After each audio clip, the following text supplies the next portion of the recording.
حضور حافظ ملت کے دو اقوال کو اگر آپ اپنی زندگی میں نافذ کر لیں گے تو میں یقین کے ساتھ کہتا ہوں کہ آپ کی زندگی، آپ کی دنیا اور آخرت دونوں کامیاب ہو سکتی ہے۔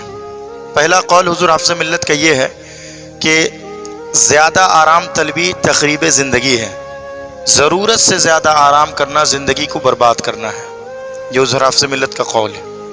دوسرا قول، مخالفت نفس۔ مخالفت نفس تمام عبادتوں کا سرچشمہ ہے۔ ان دو اقوال پر اگر آپ غور کر لیں، ان دو چیزوں پر اگر آپ نے فوکس کر لیا تو صحیح بتا رہا ہوں، آپ کی زندگی خوشحال ہو جائے گی، آپ کی دنیا کامیاب ہو جائے گی۔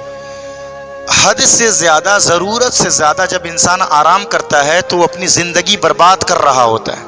تخریب زندگی ہے، زندگی کو برباد کرنا ہے۔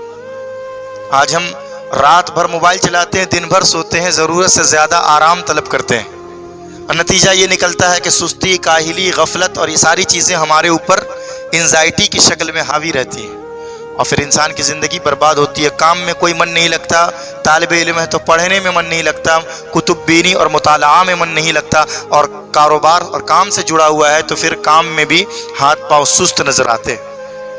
تو زیادہ آرام طلبی انسان کو فائدہ نہیں بلکہ نقصان پہنچاتی ہے، انسان کی زندگی کو خراب کرتی ہے۔ اور اسی طرح مخالفت نفس، نفس کی اتباع کے حوالے سے قرآن نے کہا وَاتَّبَعُوا الشَّهَوَاتِ فَسَوْفَ يَلْقَوْنَ غَيًّا، کہ جنہوں نے نماز ضائع کی اور نفس کی اتباع میں لگ گئے، خواہش کی اتباع میں وہ لگے، تو ان قریب وہ جہنم میں جائیں گے۔ غی نامی وادی سے ان کی ملاقات ہوگی، اس میں وہ جائیں گے۔ اور حضور حافظ ملت کیا فرما رہے ہیں؟ مخالفت نفس یہ تمام عبادتوں کا سر چشمہ ہے۔ جب نفس کی مخالفت ہوتی ہے تو عبادت میں سرور پیدا ہوتا ہے۔ جب نفس کی مخالفت ہوتی ہے تو بندے کا دل عبادت کی طرف مائل ہوتا ہے۔ جب نفس کی مخالفت ہوتی ہے تب بندہ جا کر عبادت کی طرف مائل ہوتا ہے۔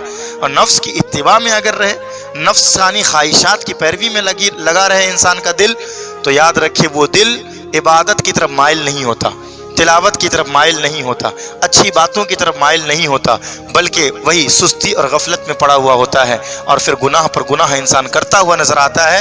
مخالفت نفس ضروری ہے۔ اسی لیے ان دو اقوال کو اگر آپ نے، ہم نے اپنی زندگی میں نافذ کر لیا تو فیضان حضور حافظ ملت یہ جاری ہوگا، اور اس کا اثر اس طور پر ہمیں نظر آئے گا کہ ہماری دنیا بھی کامیاب ہو جائے گی اور آخرت کے لیے بھی ہم بہترین توشہ آخرت بناتے ہوئے نظر آئیں گے۔